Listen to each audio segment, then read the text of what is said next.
In this video, we're going to talk about the surface area of pyramids and cones. But before we can talk about the surface area, we should probably discuss what they are. A pyramid, by definition, is a polyhedron in which one lateral face, known as the base, which in this case here would be this hexagon, can be any polygon, and the lateral faces, the sides, are made up by triangles, like we see here. Some important parts of the pyramid are the vertex, which is the top point. We also have the altitude, which is the height here. Oftentimes the height will be drawn down the middle of the figure, showing a right angle. We also have the slant height, which is like the height of one of the triangular faces. And just as a reminder, if we're asked to calculate the lateral area, that's the sum of the areas of the congruent lateral faces. And in terms of a pyramid, these would be triangles.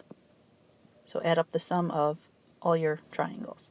The surface area would be the sum of all the surfaces, including the base and the lateral faces. So it's going to be the triangle plus whatever the base is.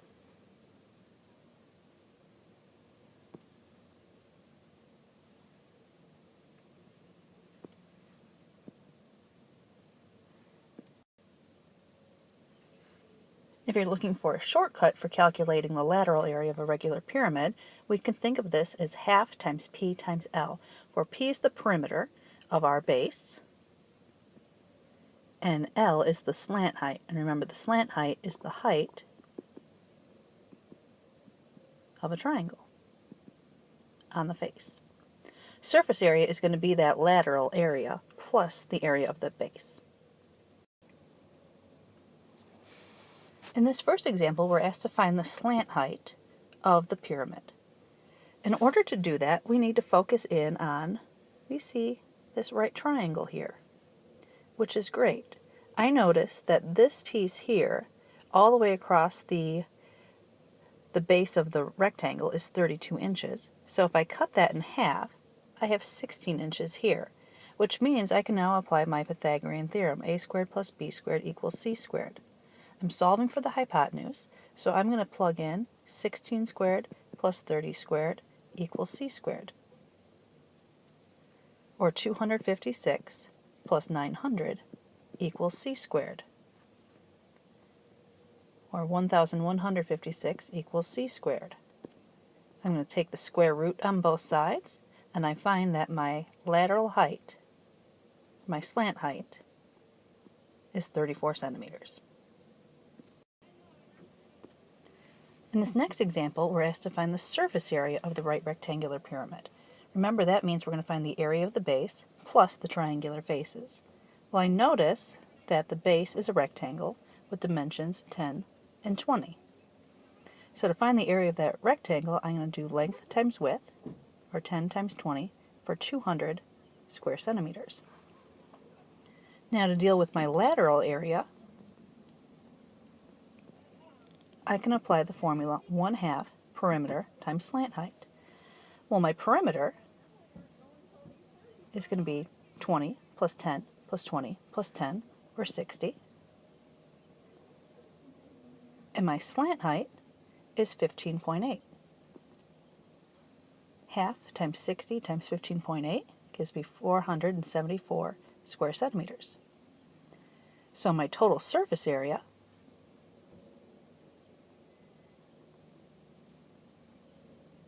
is equal to the area of my base plus my lateral area, so 200 plus 474, which gives me 674 square centimeters as my surface area. Now we can switch gears to cones.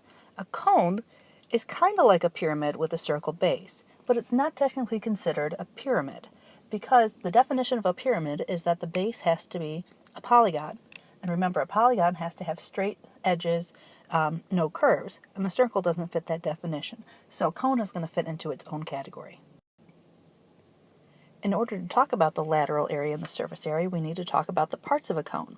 We have the height, which connects the vertex and the bottom at a right angle. We have our radius, which connects the center of the circle to the outside edge, and we also have our slant height, which is along the edge of our cone. To find the lateral area, and that's going to be the area of that curved portion, we can think of that as half times 2 times pi times r times L, which simplifies to pi RL. R standing for the radius, L for the slant height. So to find the surface area of a cone, we want the lateral area plus the base. Well, the base of our cone is a circle, so we have pi r squared plus the lateral area, which is pi RL. If we'd like to find the exact lateral area of our cone, we need to think about pi RL. Well, I noticed that the radius is given, that's 3, but I need to figure out my slant height. I notice that I'm forming a right triangle here, so I can apply Pythagorean theorem. A squared plus b squared equals c squared.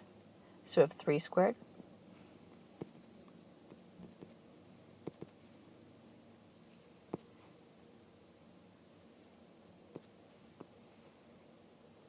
plus 4 squared equals c squared, or 9 plus 16 equals c squared, or 25 equals c squared. Take the square root, and we end up with c, our slant height, is 5. So now we plug it in. We have pi times 3 times 5. And since we want this as an exact value, we're going to keep this in terms of pi.